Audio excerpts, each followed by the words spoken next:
mistake a lot of us make is we identify our identity with emotions. The truth is, emotions aren't the essence of you.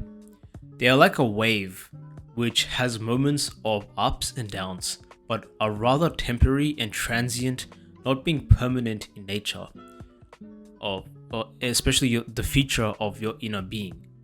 You can't be happy and sad all the time, which is actually a blessing, as your happiness will fade and so will your sadness too. It also means negative emotions don't make you a bad person.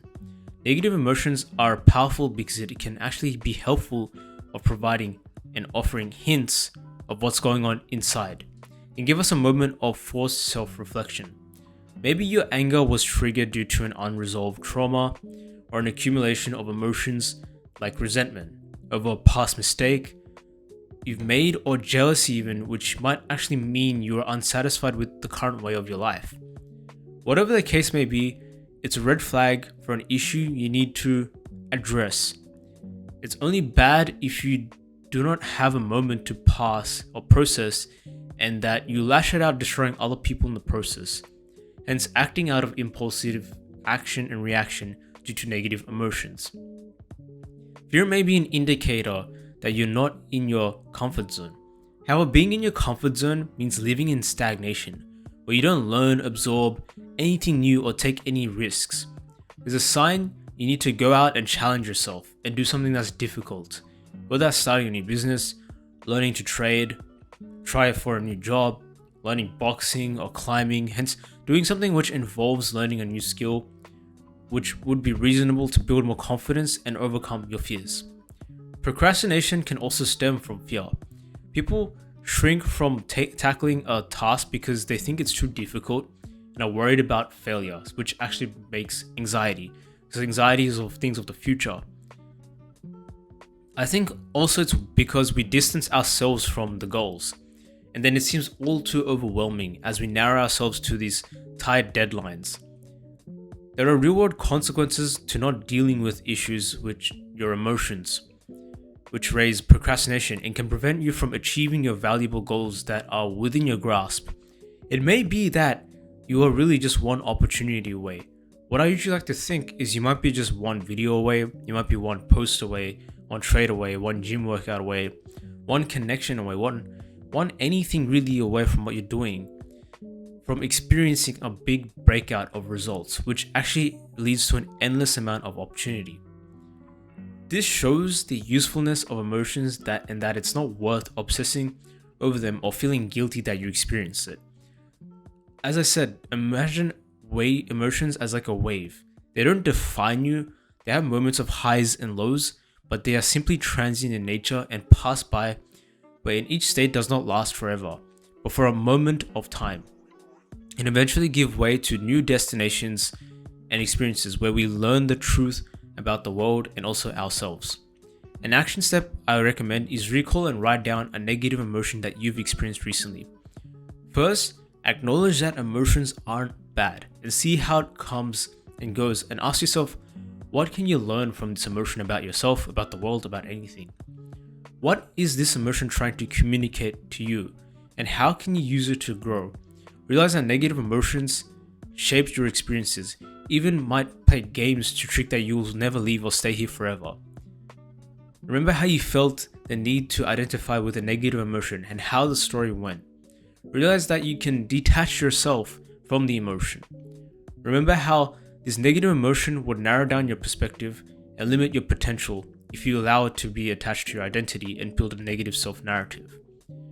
See how you're attracting and building more negative emotions in that process. Then realize how you're creating mental suffering and even destruction amongst other people because you feel frustrated about yourself, you feel shame and guilty out of that emotion by adding narratives to your own judgment and attaching yourself to it. Finally, realize that your negative emotion exists in your mind, and notice reality has no problem with it as well. Life will go on.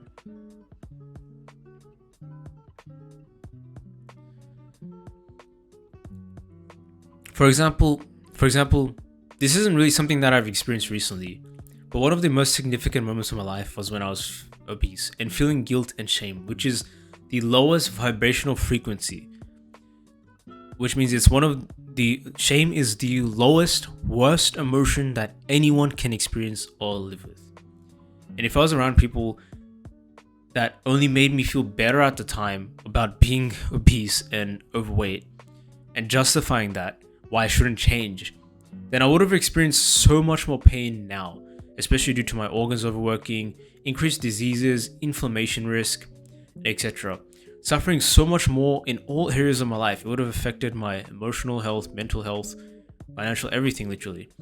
The negative emotion of disappointment, guilt, shame, resentment with myself actually ended up powering me to realize that I need to make a change and transform myself for the better. Not for other people, but it's not who I'm destined to be. This isn't the version of me that I'm supposed to be. That's when I had that realization when I was young. That's when I started to take action. And in hindsight, I thank myself for taking action and realizing that and processing that negative emotion, which led me to something much better down the line. And I think that applies to everyone in their life. Usually the negative times, the troughs in your life is one of the best because, or not the best, but it leads to one of the best times because in order for you to experience the top, you need to experience the bottom. And during those trough moments, you realize of the things that you need to improve and focus and do. And you go through this transformative process in order to climb up. And so that energy that I had of shame, guilt, resentment, and disappointment, by taking action and starting to transform and improve myself because of who I'm destined to become, all that energy ended up being converted into self-appreciation, peace, joy, and other higher vibrational frequencies.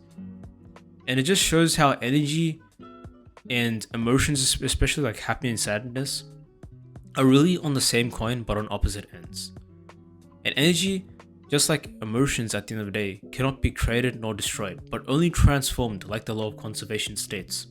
Hence, negative and positive emotions both fuel us to transform, improve, and live a better life depending on how we use it to our advantage.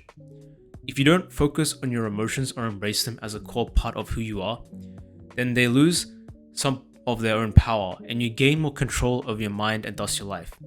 So this was part 4 of Emotional Master Series, and like and subscribe if you enjoyed this video and stay tuned for the next part.